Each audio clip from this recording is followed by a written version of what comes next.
concentré sur le débat, je vous le dis, je suis là pour choquer. Si tu nous dis que Rudy Garcia, il a le niveau pour entraîner le Napoli, alors Balerdi, il a le niveau pour jouer au Real Madrid. Rodrigo, sa hype, elle a duré 2 matchs la saison dernière. Mbappé, aujourd'hui, il est plus populaire que l'équipe de France et que Didier Deschamps. Mbappé, demain, il monte au créneau. Il dit Deschamps, c'est une pompe.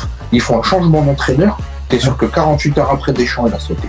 Mais je sais pas con Dédé. De Laurenti pense que le mec, il dépense 1 euro, il meurt. Je suis allé me faire la compile que ça mardi. La compile a duré 2 minutes, il n'y avait pas grand chose. C'était souvent les 3 bonnes tacles qui revenaient. Je me suis dit, attends, il y a que ça dans la compile. Guardiola, meilleur coach de l'histoire. C'est même pas le meilleur coach de l'histoire du Barça. Il faut arrêter avec Payet, c'est un grand joueur. Alex Ferguson, c'est juste un Giroud qui a eu beaucoup de moyens. C'est pour ça qu'il a réussi. Pendant des années, on se faisait dérouiller à chaque gros match. Ça fait penser à Rudy Garcia. Le match, il va débuter. Les 11 sur le terrain, ils vont se caguer dessus. On va sortir les pop-corn, on va observer tout ça. On va tous mourir. Moi, je n'y crois pas. On va se faire éliminer comme des putes. J'en suis sûr. J'ai déjà tout prévu. Le paquet de mouchoirs. Je veux pas voir ça. Si t'enlèves le championnat anglais, allemand, espagnol, italien, portugais, lituanien, la Ligue 1, c'est le meilleur championnat européen. Mbappé, c'est un remplisseur de brouettes. Par contre, quand il faut aller trousser les grosses équipes, malheureusement, c'est lui qui se fait remplir.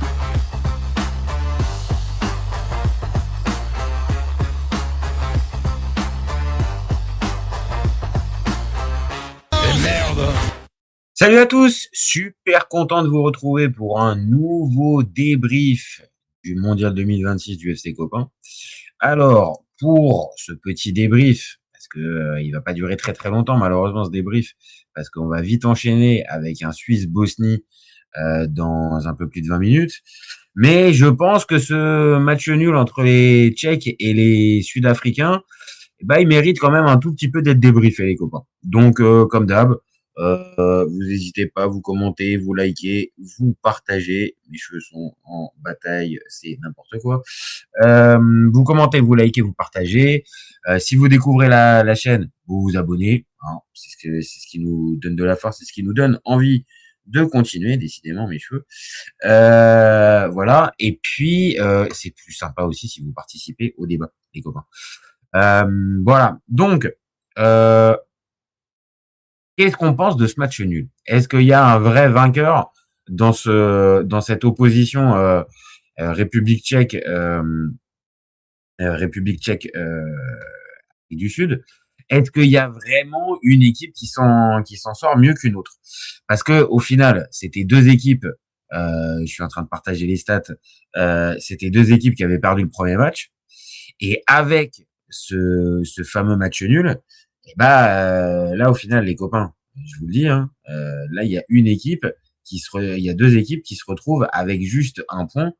Plutôt que de montrer les compos, on va plutôt regarder le classement. Le classement, en fait, la Tchéquie et l'Afrique du Sud, ils ont qu'un point, et ils ont maintenant 2 points de retard avec un match en plus par rapport au Mexique et à la Corée. Et là, je suis très honnête, c'était le résultat à pas avoir, parce que ça va être difficile pour les Tchèques d'aller gagner contre le Mexique pour le dernier match et finir à 4 points. Ça va être difficile aussi pour les Sud-Africains de jouer contre la Corée, qui jouera peut-être sa qualification à ce moment-là. Il y avait un peu malheur au match nul. Et là, ce 1 partout, pour moi, montre quand même que je sais pas si on a le meilleur troisième par ici. On va y avoir un groupe avec un meilleur troisième. Maintenant, ça c'est le côté comptable, d'accord. Maintenant, il y a aussi le côté football, ce qu'on a vu. Et sur ce qu'on a vu, je suis très honnête, c'était pas le match qui m'ambiançait le plus.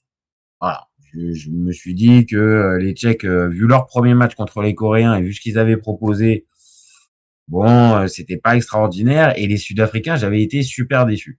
Maintenant, quand à la 6e minute de jeu, quand tu regardes le match, à la 6e minute de jeu, les Tchèques, ils ouvrent le score, je me dis, ok, on va peut-être avoir un match qui sort un peu des clous.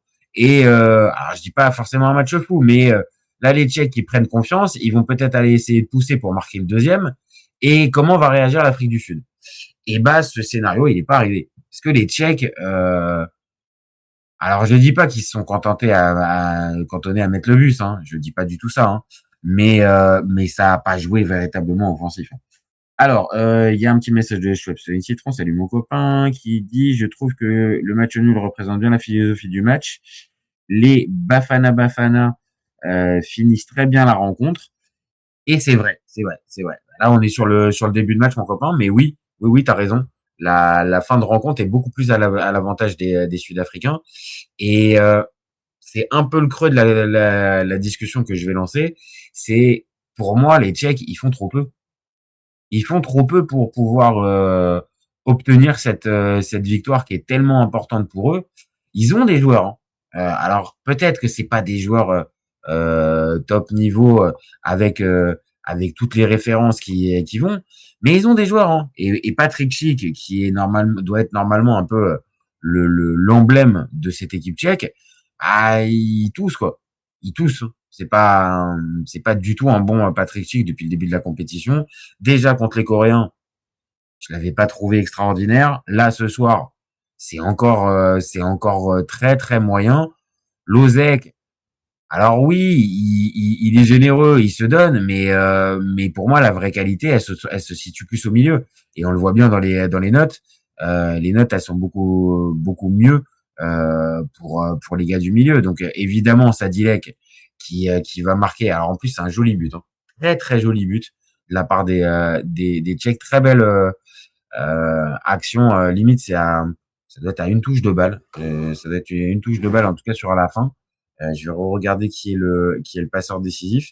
Mais vraiment, ça, le but est beau. Et comme je le dis, moi, je m'attendais véritablement à une équipe tchèque qui allait appuyer dessus. Parce que même sans être extraordinaire, son match contre la Corée est plus ou moins cohérent. Mais c'est pas, ça manque de folie et ça manque de personnalité dans le dernier tiers du terrain. Mais c'était pas mauvais. Et non, c'est Solskjaer. C'est Alexander Solskjaer qui fait la passe décisive. Et sur l'ensemble on va dire de ce premier quart d'heure, 20 premières minutes, les Tchèques ils sont là, mais très vite ils vont essayer de rentrer dans un faux rythme. Et ce faux rythme, alors Popsony Citron nous dit les Tchèques ont pas le niveau Coupe du Monde pour l'instant. C'est entre les deux, hein. Je sais pas, pour finir meilleur troisième, je sais pas. Je pense qu'ils peuvent encore le faire. Maintenant, ils vont jouer contre le gros morceau qu'est le Mexique. Et ça va être compliqué. Donc, pour revenir sur les 20 premières minutes, oui, c'est à l'avantage des Tchèques. J'ai pas parlé aussi quand même, il faut quand même parler un minimum de la compo sud-africaine. Les Sud-Africains qui reviennent avec un 4-3-3. Williams, évidemment, capitaine dans les buts. Mudo, Ocon, Mbokazi, Modiba en défense. On a Mbata, Adams et Mokoena au milieu du terrain. Et enfin, Maseko, Reiners et Apolis pour animer l'attaque. Et voilà, on attendait Mokoena. Bon, vous le voyez. On va pas non plus être trop spoilé en disant que il est pas loin d'être l'homme du match, voire même c'est pour moi l'homme du match. Mais dans ces 20 premières minutes dont on parlait tout à l'heure, on le voit pas, on le voit peu, et on voit très peu les Sud-Africains en capacité de faire le match. Et bon, quand on regarde les stats au global, évidemment, l'Afrique du Sud finit mieux, mais regardez juste le momentum. On voit bien que la première mi-temps, ça entame très fort côté tchèque, et après on arrive dans un espèce de faux rythme. Et dans ce faux rythme, les Tchèques ont cru pouvoir tenir le choc, et au final, ça leur est revenu comme un boomerang en seconde période. Ils ont laissé la balle dans cet abandon du ballon. Évidemment, ça a fini par payer. Et le penalty, alors oui, peut-être que on peut dire qu'il est un peu sévère, mais franchement, pour moi, il y est. Et Mokoena, évidemment, il va s'en charger, il va tromper le gardien tchèque, et ça va faire un partout. Et comme dit Schweppes Citron, je suis assez d'accord avec toi, mon copain. La fin de match, elle est beaucoup plus en faveur de l'Afrique du Sud et on est proche d'avoir une victoire à l'arrache, enfin à l'arraché, et à l'arrache aussi un peu, mais à l'arraché de l'Afrique du Sud. Donc les Tchèques a de quoi avoir des regrets, franchement, sur ce match-là, parce que quand tu mènes dans un match de Coupe du Monde et que tu te prends l'égalisation 83e sur péno, bah oui, il y a de quoi avoir quand même des regrets. Maintenant, pour aller dans le sens de ce que nous dit Schwabson Citron, est-ce que les Tchèques ont vraiment le niveau d'une Coupe du Monde? Ils étaient passés par les barrages, hein. Et c'était passé par les barrages pour pouvoir se qualifier. Après 180 minutes, je suis pas très loin d'être d'accord avec toi. Je suis pas très loin d'être d'accord. Les Tchèques, c'est quand même un peu faiblard. Et même si au classement, je le repartage, les Tchèques et les Sud-Africains sont à égalité. Et avec en plus un plus mauvais goal average pour l'Afrique du Sud. Pour moi, l'Afrique du Sud a plus de chances d'arriver à accrocher cette 3e place par rapport aux Tchèques. Je trouve les Tchèques un peu trop avec un plan de jeu un peu trop limité et limitant. Et ça, pour moi, ça va forcément coincer au moment de finir. Alors évidemment, si le Mexique vient remporter son deuxième match cette nuit contre la Corée, on aura un Mexique à 6 points qui sera déjà qualifié. Donc, peut-être possibilité de faire tourner et de mettre une équipe un peu bis contre les Tchèques. Et auquel cas, l'équipe B ou A' du Mexique face à cette équipe de République tchèque qui ira chercher la qualif, peut-être que ça peut le faire. Je dis bien peut-être. Maintenant, sur ce qu'on a pu voir, les signaux renvoyés sont pas dingues.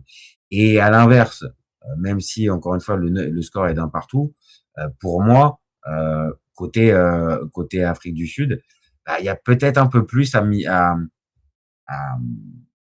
capitaliser du côté de chez Hugo Bross dans ce match, et que bien sûr il faudra faire pas un exploit, mais en tout cas un énorme match face à la Corée du Sud. Mais de vous à moi, Corée du Sud, Afrique du Sud, il y a match, hein. Il y a match, hein. Il n'y a pas non plus une marge nécessaire pour les Coréens. On a vu les Coréens galérer aussi contre les Tchèques. Ça se joue à pas grand chose. Donc l'Afrique du Sud, pour moi, a encore ses chances. Et au vu du match et au vu du déroulé du match, pour moi, ils m'ont rassuré. Même si le début de match est catastrophique et je me suis même dit bon, ils vont nous faire un aller-retour. Johannesburg, je crois que c'était Atlanta où ils étaient cet après-midi. Mais non, ils sont revenus dans la partie. Et puis c'est aussi parce que voilà, c'est un peu l'homme du match. C'est aussi un peu grâce à lui. C'est aussi un peu grâce à Mokoena. Évidemment, le but joue dedans, mais le niveau de passe, le niveau d'intensité qu'il met. L'activité, il suffit de regarder pareil sa hitmap pour comprendre que ouais, le bonhomme il est quand même bien présent. Il a régné pas en maître, mais quasiment dans cette partie du terrain. Peu de fautes. Non, vraiment, il est vraiment intéressant, et pour moi c'est par lui que l'Afrique du Sud peut espérer avoir une 3e place à l'arrivée. C'est sur lui qu'il faut miser. De toute façon, après c'est le cas du Hugo Bross, hein. Il le met, il met son vice-capitaine derrière Ronwen Williams. C'est dur à dire quand on va vite. Donc pour moi, oui, Mokoena, ça peut être l'homme qui peut nous amener l'Afrique du Sud au 2e tour, donc en 16e de finale. Mais pour ça, c'est pareil, il est pas tout seul, hein. Il va falloir que les copains à côté ils soient en capacité de faire plus, parce que bien sûr qu'en 2e mi-temps on loue la performance sud-africaine, mais le début de match il est cata, et on peut pas commencer des débuts de match comme ça avec Là, un but de Sadilek à la 6e contre le Mexique de mémoire, c'est Quinones, il marque à la 9e. Donc tu peux pas commencer les matchs véritablement après avoir encaissé le premier but. C'est pas possible. Donc ça va être à corriger, mais sur le plan de jeu et sur l'adversaire à affronter, oui, moi j'aurais tendance à plus penser et plus miser sur l'Afrique du Sud plutôt que sur les Tchèques pour la 3e place. Maintenant, il peut encore y avoir la 2e place qui peut être possible. Si les Mexicains viennent à gagner et que les Tchèques et que les Coréens perdent après, bah oui, forcément, ils seront 3e avec 3 points. Mais là, avec ce résultat-là, ouais, ça condamne un peu les deux équipes à un exploit pour le dernier match. Et pour moi, cet exploit est plus réalisable, voilà, pour les Sud-Africains plutôt que pour les Tchèques. On le rappelle, qui vont jouer le Mexique à domicile. Maintenant, tout va dépendre aussi de ce fameux Mexique-Corée du Sud à 3h du matin cette nuit. Là, peut-être qu'on pourra avoir d'autres types d'enseignements. Bon, s'il faut noter le match, dites-moi en commentaire ce que vous metteriez. Moi, je vous le dis, je suis parti sur un 5,5. C'était pas mal. Pas dingue. Il y a eu du suspense. Maintenant, le niveau technique était quand même pas dingue. Voilà, je vais quand même pas non plus vous survendre un match extraordinaire. C'était un match plutôt voilà, agréable à regarder. Maintenant, pas d'un grand niveau technique. Le suspense rehausse un petit peu la notation. Non, oui, on est quand même sur deux équipes qui seront pas pour moi dans la course même pour les 8e de finale. Pour moi, ça me paraît très très compliqué qu'une de ces deux équipes puisse arriver au 16e. Déjà, ça va être compliqué parce qu'il va falloir marquer des points.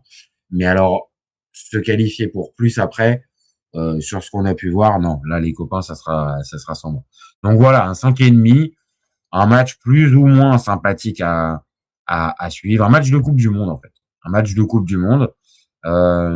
Sans prétention, mais pas la purge qu'on aurait pu craindre. Maintenant, oui, tous les regards vont se porter beaucoup plus sur le match de 3h du matin entre le Mexique et la Corée du Sud, où là, on va avoir une opposition de style et quand même un niveau technique supérieur à ce qu'on a vu. Mais si je dois mettre un vainqueur, entre guillemets, dans ce match nul Afrique du Sud, République tchèque, je mettrai l'Afrique du Sud. Ça termine mieux. Berto Larcos, ISS Pro qui nous dit quelle purge, bordel. Écoute, t'es un peu dur. C'était pas une purge. Il y a eu un peu de suspense. C'était pas dégueulasse. On n'avait pas non plus une équipe qui refusait complètement de jeu. Enfin, non, t'es un peu dur avec la purge. Si, une vraie purge, copain. Bah, écoute, c'est peut-être mon esprit fan de foot et un peu indulgent qui fait ça, mais après t'as totalement le droit. Hein. Comme je l'ai dit, j'ai mis 5,5. Hein. J'ai pas non plus, je suis pas parti sur un 7,5, 8. Hein. Mais ouais, ça mérite la moyenne, un tout petit peu plus que la moyenne, voire peut-être, allez, vas-y. En t'écoutant, Roberto Larcos, je vais mettre un 5. Allez, on va partir sur juste la moyenne. Je dirais que c'était pas dingo, mais bon. Allez, 5. Voilà les copains, je vois qu'il est 20h59. On va, oui, évidemment, commencer le match Bosnie-Suisse. Je vous cache pas que celui-là, il me hype un peu plus que le Tchéquie et Afrique du Sud. Donc, je vais filer regarder de ce pas ce petit match. Et puis, bah, si vous êtes bien chaud, bah, écoutez, on fera le débrief tout à l'heure vers les coups de 23h, 23h15. Et puis, avant d'enchaîner encore avec les matchs de la nuit. Donc, salut Amine Dezet qui nous dit, qui nous fait un petit coucou. Bah, salut. Moi, je m'arrête là pour ce débrief Afrique du Sud, République tchèque. On revient tout à l'heure après le match. Donc, salut à toi, Amine. Salut à toi, Roberto Larcos. Et merci aussi à Schweppes Citron pour ses réflexions toujours aussi pertinentes, mon copain. Voilà, c'est fini pour ce petit live. Il est dispo dans quelques minutes en live, en replay sur la chaîne YouTube. Dispo aussi dans quelques dizaines de minutes en podcast sur toutes les plateformes, Deezer, Apple Podcast, Spotify et toutes les autres.